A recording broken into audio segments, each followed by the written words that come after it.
and finding a way to solve their problems. Yeah. And that's such a great way to get in there and buy deals where oftentimes those sellers are going to be in a position to where you're not going to have to bring cash to the table. Welcome to the On Purpose Investor Podcast with your host, Eric and Tiffany Vogel. We spent several hard years building a rental property portfolio so we could have more time with our family and live our ideal life. Finding your path can be difficult, so we're here to help guide you along the way with lessons, tips, and tricks to design and implement your dream life through real estate investing. Now sit back, turn up the volume, and get ready for this episode of the On Purpose Investor. Hey Pathfinders, and welcome back to the On Purpose Investor Podcast. I'm your host, Eric, with my beautiful, lovely, amazing, redheaded beauty of a woman, Tiffany. Good job. Yeah, I would never know when I'm supposed to come in. Yeah, well, you did a great job. A lot of people are like, "Why do you do that whole Eric thing?" Well, no one else is gonna announce me like I'm a WWE fighter entering the ring. I've got to do it for myself. So there you go. If you can't love yourself, how are you going to love anybody else, I guess? That's right. Right. No one else is going to announce your name the way you want it announced. That's right. You know, it reminds me when we go to church sometimes and drop our son off. We come upstairs into the children's ministry and they'll just start chanting his name occasionally. Yep. He gets it honest. Yes, he does. And what's funny is the days that they don't do it, he's looking around like, where's the encore? Like, I need my hype. He's Poor 2. buddy. He's not even 2. Yeah. Like, he knows what his life's going to be. Anyways, welcome, Pathfinders, listeners of the On Purpose Investor Podcast. Welcome back. We are on episode number 35. Can you believe we've been doing it for 35 episodes now? Nuts. It's really cool to say, we have this many episodes in. Not a lot of people that start podcasts get past which episode? I think 7 or 10. I can't remember. Yeah. Well, that should go along to say to all of our listeners, we're in it for the long haul. But today, episode 35, if we started over. Yeah, the idea here is we've been talking about objections all seasons. And I think fear holds us back a lot. Mm-hmm. And we're sitting in a spot where we are financially free and have a significant net worth. So it's easy for us to talk about this in some ways. Mm-hmm. I mean, we're still dealing with a lot of the objections in other areas of life. Right. But the market's changing. I think everyone can agree on that. Yeah. It's just unknown what that change will be. So if we had to start over and we had no net worth, basically if we were where we were in 2017. Yeah. What would we do with Do we have today's knowledge? Yes, I would say so. We have the knowledge of today, but in our situation of 2017. Yeah, just we don't have tons of resources financially. Okay. We're just getting started, and what would we do? Tying this all into objections, some people's objections may be... I don't have money. I don't have time. Yeah. I don't know what I'm doing. I mean, we talked about all of this. Yeah, so this is a culmination of this whole season of trying to get people to understand that while there are many objections, and a lot of them might be reasonable to have, you can overcome them through educating. Mm-hmm. You can overcome them through doing. Right. You can overcome them through talking to yourself in a different way. And having mentors help you. I mean, Eric and I did not come up with this list on our own. No. We have had a lot of discussions with mentors, and this question has been posed to us several times. Yeah. Not even a couple months ago, we were sitting around a campfire with 40 other investors from across the country. Actually, it was international. There were some Canadians there. But what would they do if they had to start over today? In this current market, because we all started at different times in different markets. The strategy that worked for us, which was buying off of the MLS and doing BRRRRs. Some of them were true BRRRRs, some of them were not. But if we started in whatever the market looks like and what we foresee happening in the market, what strategies would we approach? I think we started off with talking about some, unique approaches with no money. Yeah, we have no cash. There are 3 overarching ideas that we would do. There are many others out there. No money and no credit, because if we lost everything, that means we pretty much had to file bankruptcy, or we've got some pretty hefty foreclosures on our credit. Right. So let's go into that premise of no money, bad credit, but we have all this knowledge. Right. And time and desire and hustle. Yeah. So right now is a decent time for Airbnbs. Yeah. It's not the heyday like it was a couple of years ago. There are some implications happening at municipal levels, city, county levels of them, enforcing some guidelines on Airbnbs and short-term rentals. But there are untapped markets out there. Yeah, I think the strategy is going into markets, one, where an Airbnb policy has been established. Yeah. Because if there's not a policy currently, then that means there's probably one coming. Yeah. And you don't know. And with one that's established, you understand the rules that you have to operate within. Yes. And I think focusing on vacation towns. Yeah. So we like to go up into the Blue Ridge Mountains. Right. I would focus there, not just in our hometown. But Tiffany, we have no money. We have no credit. How are we setting up an Airbnb? Yeah, it's Airbnb arbitrage. Yep. Which is I go to a landlord. Let's say I'm the landlord. Okay. All right, boss man. You own the house. Yep, I own this big house. And it's listed for rent, and I find it on Zillow as a house for rent. And it's in a desirable market. I know the Airbnb laws. And I go to you and say, hey, I want to rent this house from you. Okay. I will pay you 10%, 15%, pick your number, over your asking rent. Oh, that's scary. What are you asking for? I want to be able to sublease this on Airbnb. That's kind of scary. The thing is, the house will be cleaned regularly. Okay. Most people stay about a week. So the house will be cleaned once a week. There's less wear and tear because people aren't, living their normal day-to-day life there. So the house will be better kept. Mm-hmm. And I will let you know of any major maintenance issues or repairs. What if you set it up as this Airbnb rental and it doesn't rent? What are you going to do? Are you still going to pay me? Yeah, I will pay you. Okay. So that's a risk you're willing to take. Yes. Because I will hustle and I will figure out the best way to rent this Airbnb. And if that doesn't work, I have the furniture already in the property. So my investment's going to be the furniture. Yeah. So probably $10,000 to $15,000 per property. And then if it doesn't work, then I look at other avenues like renting to unfurnished finders or a site like that to midterm rentals. Mm-hmm. I think the future, though, is Airbnb. Okay. And I heard on a podcast the other day that I was listening to that they foresee something like house sharing. And it sounded like timeshares, but not as creepy, I guess. Mm-hmm. Where 3 or 4 people might go in and each buy a house and they split time between the houses. Because work is more remote now. So you get 4 people and the 4 of y'all buy 4 different houses in 4 different climate zones. Yeah. And then you rotate around. Yeah, you just kind of agree on who's going where, when. Yeah. And you just timeshare the house, basically. But it's not within a timeshare type capacity where there's HOA type deals. Right, and you're getting... It's essentially going to be set up in some type of trust where you 4 own it. And it would probably be buddies. I could see us renting with our friend. Okay. And he loves the winter. We do not. So are we buying this house or are we renting this house? This was a tangent. Oh, okay. Gotcha. Yeah. So Airbnb arbitrage. So you rent the house from someone that owns it. Okay. I personally think you offer slightly higher rent. Okay. To compensate them because there is a little bit of risk. Yeah. I would try to negotiate a month-to-month contract just in case. Mm-hmm. And then you buy the furniture and... So I'm going to challenge you here. You don't have any money. You don't have any credit. How are you getting the furniture? Maybe you go to Rent-A-Center. They do financing for people with really bad credit. It's an option. So it's a big gamble. It is. But you're trying to make it. You know that the destination is a have to be at. Right. Which is the financial freedom. You got to be there. You're willing to take this big risk and put your butt on the line. I mean, what's the worst case scenario? If we want to go down the best case, worst case. Worst case scenario, it doesn't rent. Right. You get evicted as the tenant. Right. And you don't pay your note on the Rent-A-Center furniture and it gets repoed. And your credit gets trashed more, which is not great. And your credit goes back down to nothing. What's the best case scenario?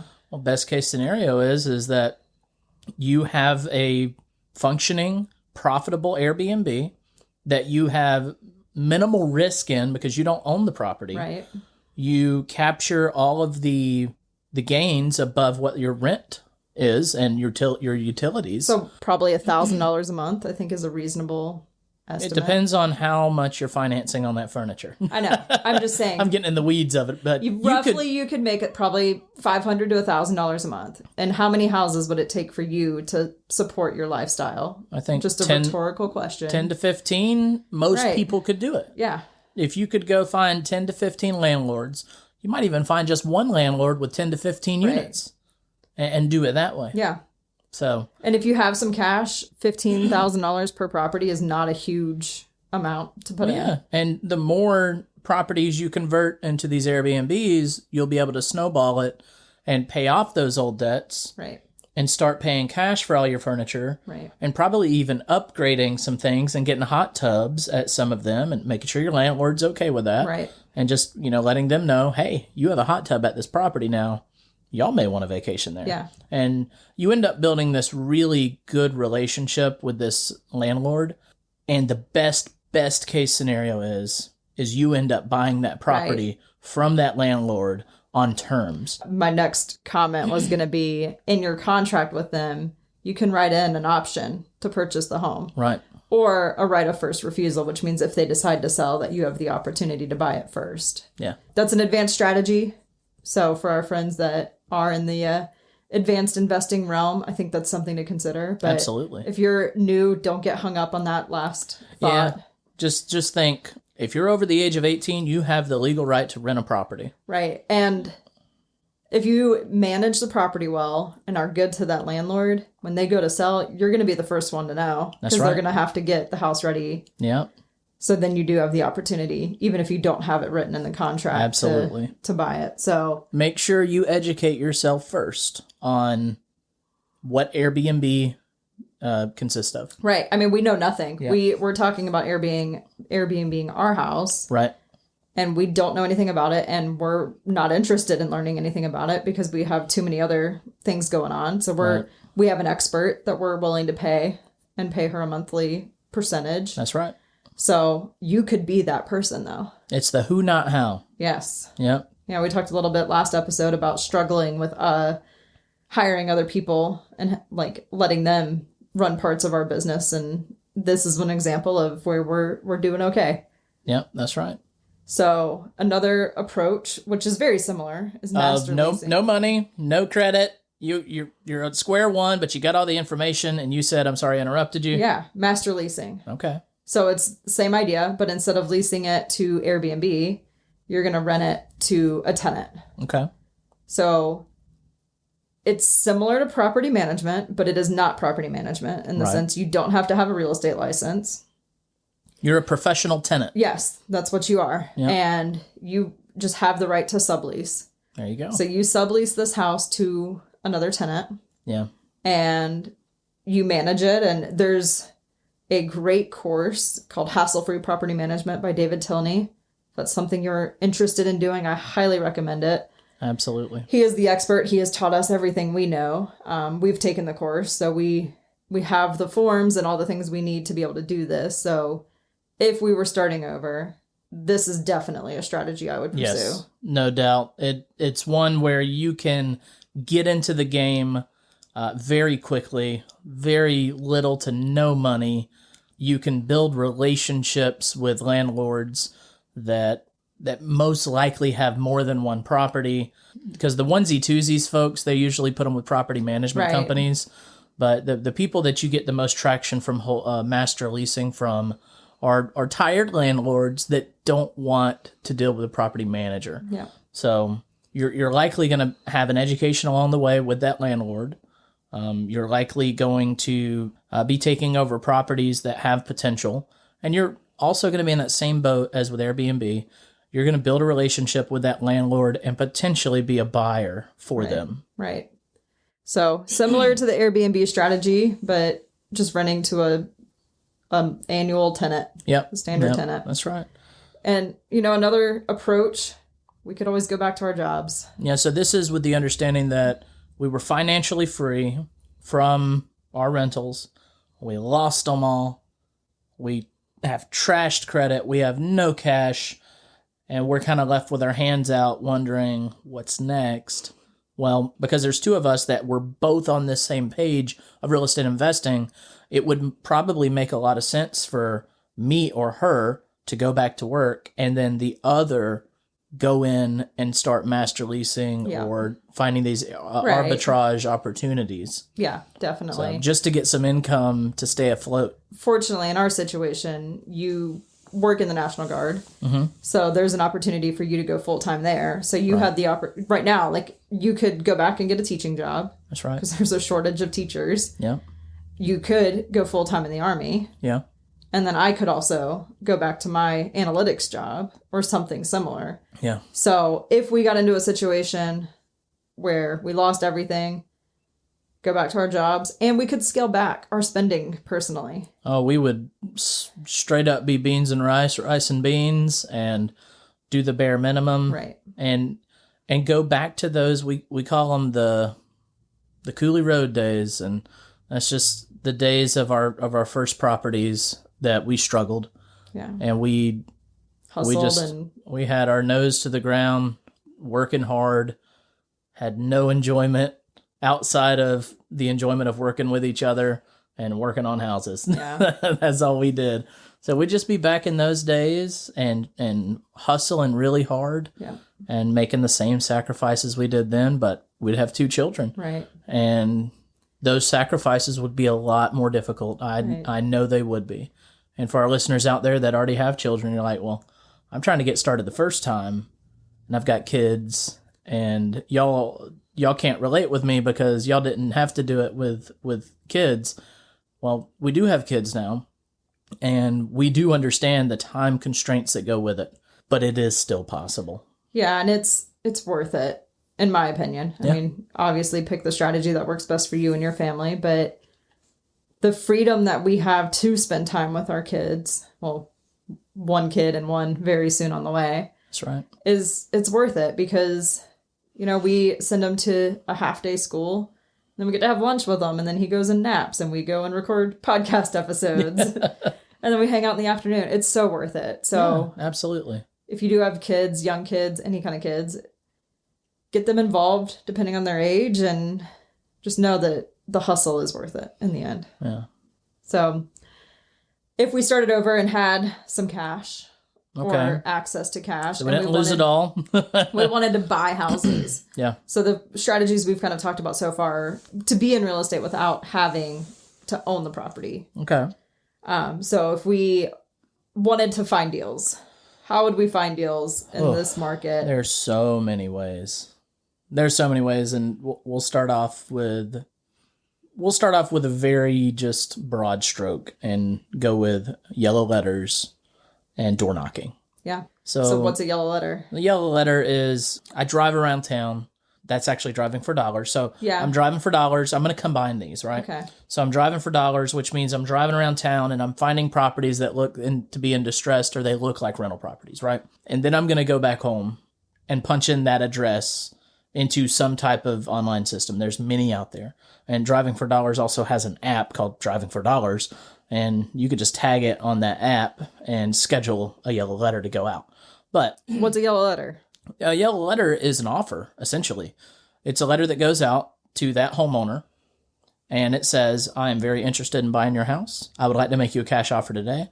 You pick your closing date. Let's talk about how we could structure this deal. Yeah. It's essentially an offer, or an offer for an offer. I'm sure if you're listening to this, you have probably seen one in your mailbox at some point in time. I want to add, there's yellow letters. There's also text messages, which we get a bazillion of, and the phone calls. Yeah. So I think all that kind of goes together. Yeah, so it's just like that free range marketing. Right.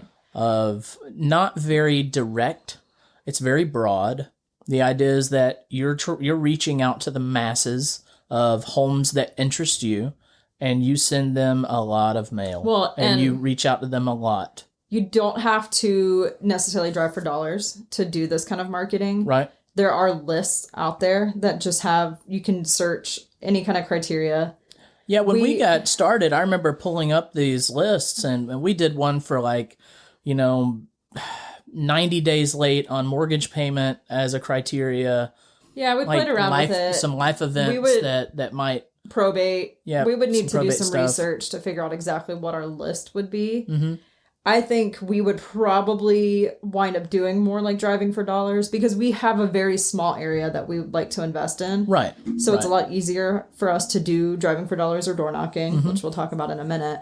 But if you do this kind of marketing, make sure you do consistent follow-ups because it takes, Gary Keller says, 7 touches. I've heard that many times. It takes 7 touches on average for someone to consider you as an option. Right. A lot of times they were yellow because it stood out from other pieces of mail. Now they're different colors. That's a lot of the times they have pictures of them and a dog or something. Right. There is that one that we get consistently. That's a family with their dog. I like seeing the dog. It's a really cute dog. So yeah.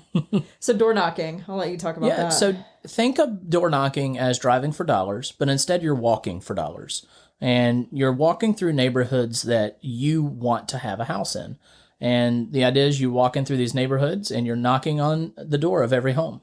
And when that person comes to the door, there are different strategies and tactics on how to do this the right way. And if you're interested in door knocking and all the tactics and strategies, you should go to billandkimcook.com and look at Bill Cook's material on how to door knock properly. He's the door knocking master. That's right. So you go and you knock on these doors, very broad, by the way. So you're knocking on the door and you're saying, I really like your house. I like this neighborhood and I'm interested in buying a home here. Do you know anyone that's interested in selling their home? And that just strikes up conversation. Sometimes they will be the neighbor that knows everything about the neighborhood, the gossip king or queen, and they'll tell you who's moving out. That's the jackpot. They'll tell you who's moving out, who's having an affair, who's cheating who's doing the thing. They're usually the person that's going to say, oh, you need to go talk to so-and-so at this address because she just found out that so-and-so is doing this and she just said she's done with it and selling the house.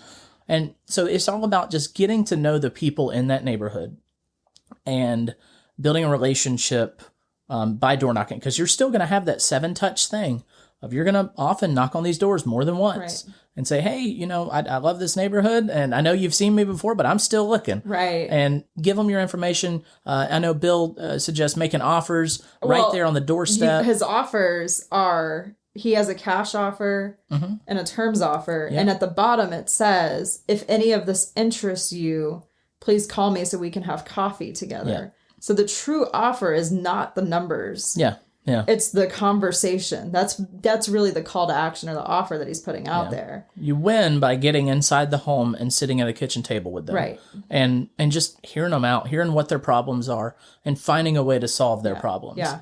And that's such a great way to get in there and buy deals where oftentimes those sellers are going to be in a position to where you're not going to have to bring cash to the table. Well, and we look for deals in the sense of the best price. Mm-hmm. Most sellers, money is not always, maybe not most. I don't know. A lot of sellers, money's not the issue. Sellers that are in a situation or in a problematic situation, it's not usually money. It's usually a strategy to get out. Right. And most of the time they feel trapped. Yep. Like, no, I have to foreclose. There's no way to make this happen. No, I have to sell because there's no way to fix this. Yeah. I need to be with my family in a different state. And there's no way it'll sell on the market within 25 days or 15 days. Right. So it's hearing their problem and finding a solution. Yeah. That is the golden thing about door knocking, is that you're getting face to face. Right. And it's a people business. Yeah. And you got to see it as people and not just houses and numbers. Well, and with door knocking, it creates an opportunity to do subject to deals. Yeah. And that is... So that's another strategy. Yes. It's a separate strategy, but when you're talking with the person, a lot of times you can negotiate this type of deal where you offer to buy the house subject to the existing mortgage. So that means I knock on Tiffany's door, knock, and I say, hey, I love this house. I love the neighborhood. I want to buy a home in this neighborhood. Do you know anybody looking to sell? And she's probably going to say, well, actually, I am. Right. But I don't think I can sell it, or something's going on. Maybe the house is in a bad repair. It needs repairs. And there's no way she could sell it on the market for what the note is because of the repairs. And so I tell her, well, don't worry about the repairs. Where do you need to go? What's the problems we need to solve? Well, she reveals to me that her parents are, in a situation, maybe it's a health thing, and she needs to get back out to wherever to go live with them. And it's going to be a semi-permanent move. And she can't afford to keep up this mortgage. Right. Well, I ask her, how much is it going to cost for you to get out there? I just need to be done making payments on this house. That's it. She's going to go live with her parents. She needs to be done. And, well, here we are to solve that problem. And I tell her, well, what if I told you I can give you $5,000 to get you and your stuff out to your parents? And, that'll pay for that, the ticket and the movers. And I'm going to take over your payments of that mortgage. You're never going to have to think of it ever again. Right. Does that solve Tiffany's problem? Yeah. Yes, it does. We gave her money to get out there, and she doesn't have to worry about. But what is Tiffany giving up? She's given up potential upside. She's given up that equity. But you're going to be very surprised that the sellers that are in these situations do not care about that upside. They have a problem that needs to be solved, and you're there to solve that problem. Right. Yeah, and with what's happened in our country as far as mortgage rates goes for the last couple of years, I mean, we have some mortgages on our houses that are 3%, like 2.99%. Yeah. So do you think you can make a house cash flow at 2.99% interest? I think so. Absolutely. So absolutely. Being able to take over that mortgage can make a deal. Even if you overpay for the house, it'll still cash flow. You have to be educated on this. And educated from the right people. Yep. The goal is not to screw this person over. No. You are taking over a mortgage that shows up on their credit. So if you're going to take over this house subject to, you have to make sure that you are ready to make that payment, even if it means that you don't eat. That's right. That is the first thing that gets paid because you made a promise to that person that you're going to take care of it. Right. And there's also a lot of legal implications that can come about if you do these deals the wrong way. Right. So like Tiffany said, you have to study, and you have to study from the right people that are teaching you things that are legal. Right. So when you go to do these subject to deals, don't make promises that you have no clue you can follow through with. Right. I'm going to say one, don't tell them to go refinance their house or do a restructure on their mortgage to, catch them back up or whatnot and add it on the back end and then take it over subject to. It's a level of illegalness. It's a level of mortgage fraud that by spending a couple hundred, maybe $1,000 or $2 on educating the right way, you can avoid hundreds of thousands in fines and probably years in prison. Yeah. Do it the right way. I don't mean to scare you. There are very legal ways to do this, and it is a very legal way. It is on the GAR form in Georgia, the line HUD. For the HUD for subject to. It is a legal thing, but it has to be done the right way. And another possible risk is that because the house is no longer in that borrower's name, the bank can call the note due. That's right. It's not a common occurrence, especially if the payments are being made, but just something to be aware of. So this is definitely one of those strategies that if you're going to do it, educate yourself. Yeah. And not just off of this one little podcast. That's right. We're not the experts. We're actually signed up for a class from some experts. Yeah. So we're still educating on these things. Absolutely. So just get educated. Yeah. And if you're interested on who we would recommend, I would say send us an email and we will reach out to you with those educators. Yeah. Because we are still educating ourselves. So we're still vetting as well. Yeah. And we'll be happy to share with you who we found to be good at it. We have done a couple of subject to deals and they were very legal and they were very good. And they were the sellers were happy. We were happy. Everyone was happy. So, but we are educating more on how to do it at a bigger scale and at a faster rate. And just to make sure we're staying legal because mortgage code changes a lot. And legal and ethical and moral is, I think, I mean, honestly, the law is one very small piece. I think where we want to be on the line of right and wrong is probably more strict than the legal requirements. Yeah. When we got started doing all of this business, we said, we're going to do everything above board, no matter what, even if that means we lose tens of thousands of dollars. We've probably walked away from 20, 30 grand. In many different things. Yeah. Total. Yeah, because we said from the very beginning, whatever decision we make, if an inspector comes by and says you got to fix it, we're going to fix it. Yeah. If a tenant brings something to our attention that needs to be fixed, by God, we're going to fix it. And we don't always chase tenants that are in bad situations for back rent because it's just, one, it's not worth the stress, and two, they're in a situation, they don't need a landlord being malicious but that's a tangent. Yeah, that's an episode in itself, the value of staying above board in everything you do. It pays dividends down the road because people see you as an honest, ethical person, and people like doing business with people like that for the most part. So I have a data and analytics background. So if I was getting started over, I would strongly consider building out a website and the SEO, search engine optimization, that goes with it. So what that would entail is when you go search buy or sell my house quick in whatever town, you want to rank highest on that website. You want people to click on your page and submit their information to you. Right. And a lot of people, they're not getting their doors knocked on. Right. And they may not be getting your yellow letters. Or they are, and they're tired of it, and they don't want to call those people. And that is us reaching out to them. So by doing the SEO, it's warm leads. You're very warm because they're reaching out to you now. It's coming the opposite way, which means they are very interested. Yeah. And if you can just get them to reach out to you, you have a warm lead. Right. So that's a strategy I would pursue just because I have the computer and technical skills. I think I would enjoy it. So in all of this, if we didn't do the Airbnb arbitrage or master leasing, you would probably go door knock because you like talking to people. And I would probably get behind the computer and do this website stuff. And then from there, we would structure with sub 2 and, some other combination of strategies. But that's kind of sums up our approach. I'd probably take the boys walking through neighborhoods and just send Otto up to knock on the door. Oh, gosh. That would be precious. Just have him knock on the door. Yeah, he would just say bye and run away. But, depending on what age he is, right?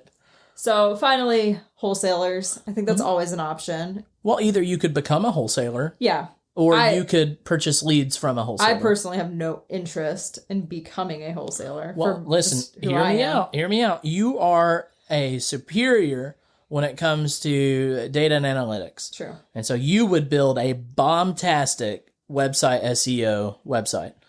You're probably going to get more leads you know what to do with. True. So what are you going to do with all those extra leads? Wholesale them. You're going to wholesale them. Yep. Right, so you're going to make bank. Why did we not do that?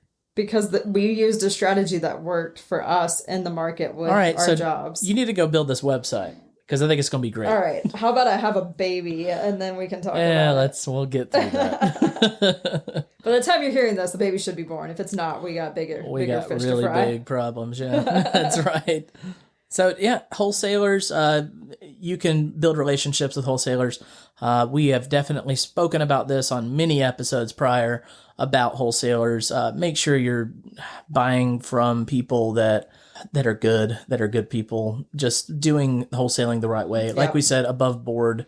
You want to associate yourself doing business with the way you would do business. Right. It's probably very easy to do business with a stranger that is not a good business person, especially through wholesalers, because you don't really know sometimes. You're buying off of a list and you don't know who made that deal. I think with wholesalers, it's kind of like subject to, like there's a lot of educators out there teaching how to do this the not right way. Yeah. So again, just find the right teachers and do things above board. Yeah. Out there, listeners, you got to know there are so many educators on TikTok and Facebook and Instagram that know about what they're teaching, but most of the times they're out of practice or have never practiced. They just know about it and they're teaching you different things. And what they're doing is they're not selling your ability to learn it and go do it. They're selling this material to be expunged onto you. I would call them not real teachers, in my opinion. Yeah. They're not doing it to help you change your life. They're doing it to just make some money. And that is their hustle. Right. That is, you know what?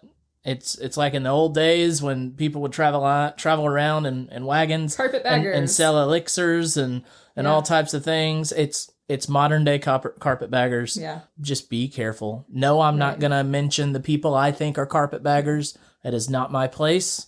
There are people out there that I do believe are carpetbaggers, but I'm not going to say it because that is your due diligence to make. Right. It is your decision to make, but do have that buyer beware attitude anytime you go to listen from someone. Right. Well, and I guess to add to that, that is why we don't teach subject to. Yeah. We've done a couple, but like that is we're by no means the experts. I promise you there are people out there teaching subject to that have done less than nothing. Right. With door knocking, we know in theory what Bill does, but I've never been door knocking myself. No. It's not a strategy I want to pursue, but I know it's a tool that I have available. So I'm not going to sit here and try to teach you how to door knock. Go listen to Bill. Go listen to these experts who do it and have built portfolios on it. But vet your teachers. Yes, please. And vet us. I mean, if you think we're not walking the talk, talking the walk. Talk the talk and walk the walk. Yeah. Homie.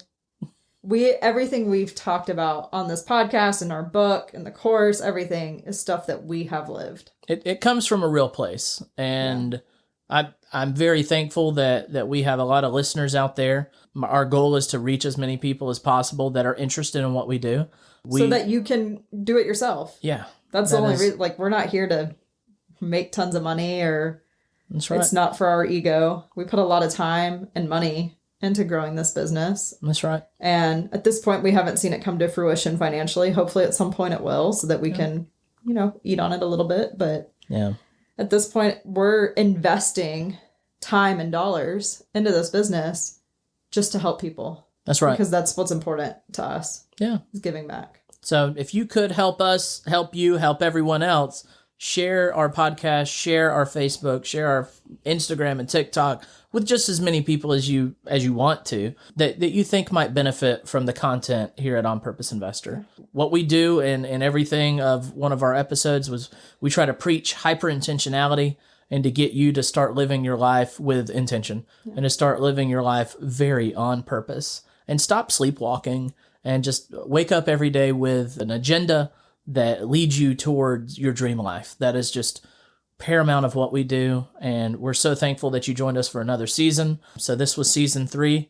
Yep. We got a recap coming up. Yeah. And then next week we will do a recap run through of all of season 3, where I get to have a conversation with all of you great listeners about what I enjoyed about the different little parts of the episodes and just highlighting it. And then we'll take a break. And I believe we're back in January. On January 3rd, we're going to be coming back at you with something really awesome. We're doing an interview series. So it's going to be me talking to some outstanding investors from across the country. And you're really not going to want to miss it. So mark your calendars now. January 3rd, 2023. There's going to be some awesome interviews that you're going to really want to hear. All right. Well, thanks, y'all, for hanging out with us and listening to talk about our strategy if we had to start over today. What lessons can you take from this podcast and apply to your life? Don't let the time you just invested go to waste. You only get one life, so live it purposefully. That's all we have for you today. See you next time. Are you ready to discover and build your dream life? Then it's time to become a Pathfinder. Head over to onpurposeinvestor.com and sign up for our newsletter to get tips and tricks to help you find your path and get the latest from our blog. If you haven't already, we'd really appreciate an honest review on your favorite podcast app. If you're enjoying this show, share it with friends, family, and fellow investors. See you next time at the On Purpose Investor Podcast.